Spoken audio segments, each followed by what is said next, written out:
Hey everybody, it's Emily with the Terrebonne Parish Library, and I'm here on this wonderful October morning to tell you a little bit about this week in history.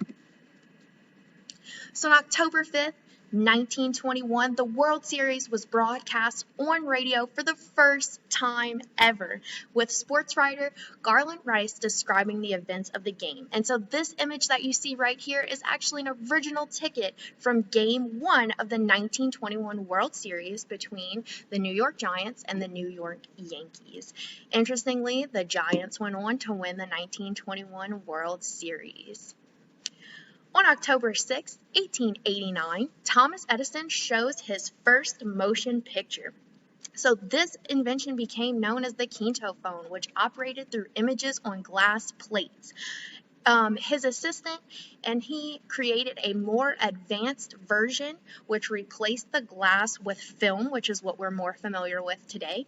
And so this invention was a combination of several of Edison's inventions, right? Because we all know him for creating the light bulb and the camera, right? But this combination of sight and sound actually created an experience that was unlike anything for viewers at the time. Then on October 7th, 1965, Charles Lindster does 6,006 consecutive push-ups. He completed this within 3 hours and 54 minutes. He took absolutely no rest breaks or pauses. I was researching this, and he actually wrote an article about his experience, being a world record holder. And he said he has a favorite story.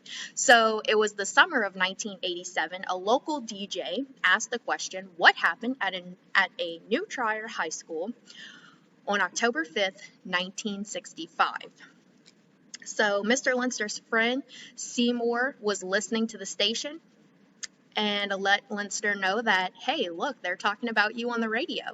And so he tuned in to hear a woman call in and say that Charles Lindster had set the world push-up record, but that he actually was already dead. Lindster called in after the woman and said, no, that is not true. I am still alive and kicking.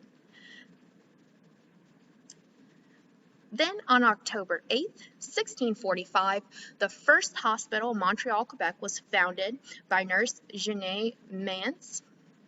So she was the hospital director for 17 years, and she was actually one of the very first founders of Ville Marie, which is now Montreal, Canada, in 1642.